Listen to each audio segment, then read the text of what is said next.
La cérémonie militaire sera présidée par le colonel Cédric Collardel. Présentez. Oh!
Bien, mesdames et messieurs, il y a 75 ans, très exactement le 16 août 1944, les officiers américains se présentent à la préfecture, les Allemands évacuent la ville et bientôt la Loire sera franchie et Orléans libéré.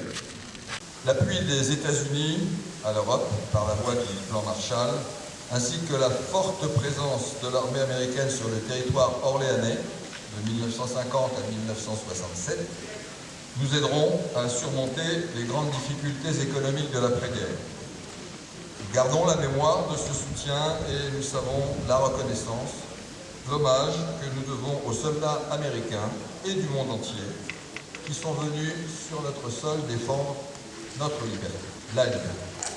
Vive Orléans et vive l'amitié franco-américaine.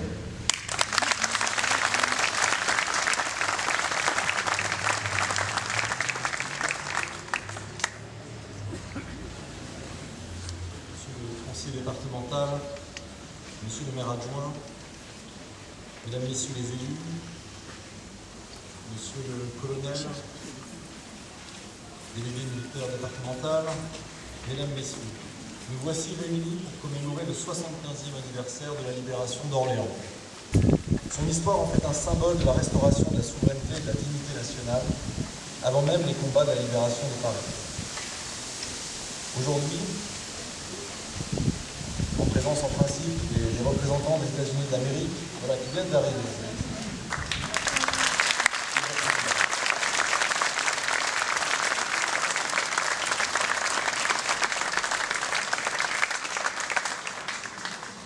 En présence des représentants des États-Unis d'Amérique, nous commémorons le courage et la ténacité du libérateur d'Orléans. C'est pour un idéal commun d'indépendance, animé par une foi partagée dans la justice et la liberté, que Français comme Américains, ils se sont battus et pour certains sont tombés ici en août 1944. Chers représentants des anciens combattants, mesdames et messieurs, amis d'Orléans, Donc c'est le lieutenant-colonel Germain Sutton, commandant le 52e bataillon de transmission de l'armée américaine, stationné à Stuttgart en Allemagne, qui s'adresse à vous. Le 15 août 1944, journée précédant la libération d'Orléans, les gens attendaient en retenant leur souffle. Les membres de la résistance française se préparaient et l'infanterie américaine s'approchait de la ville. Pour être honnête, nous savions peu de choses de la France. Les Américains avaient très peu de cartes de la région, nous avaient fait peu de reconnaissance et les renseignements sur les forces opposées et les obstacles à affronter étaient peu abondants. Le redressement fut un long chemin. Ainsi donc, cet anniversaire est-il un signal au monde qui a oublié le coût réel de la guerre. Un anniversaire est aussi l'occasion d'honorer la mémoire de ceux que nous avons perdus. Ce 75e anniversaire est aussi pour nous tous l'occasion de remercier la formidable génération d'hommes et de femmes qui donnèrent tout ce qu'ils avaient pour assurer la paix de cette grande nation qu'est la France. Que le lien qui unit nos deux nations, forgé dans le sang et scellé dans le sacrifice, ne diminue jamais. Notre union permanente nous rend plus forts. Que Dieu bénisse notre alliance et apporte une liberté durable, la paix et la prospérité au peuple de France et des États-Unis. Et je vous remercie.